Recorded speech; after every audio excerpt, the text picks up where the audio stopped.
Salamat po sa Diyos. Break time po. Miss Christy. Break. Yung ano, gawan mo ko lugar. Break time po ngayon. Salamat po sa Diyos. Nakahapon po kami Miss Yona.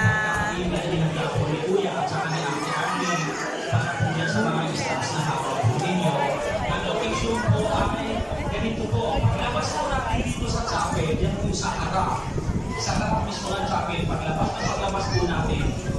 Sa bandang kanan po, doon po sa may kanto, na yung Break time po. Nakihilang po tayo ng pagkain sa ating mga kapatid.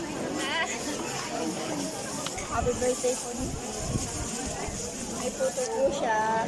Tapos, ganda po ng color ng puto kasi white at saka green.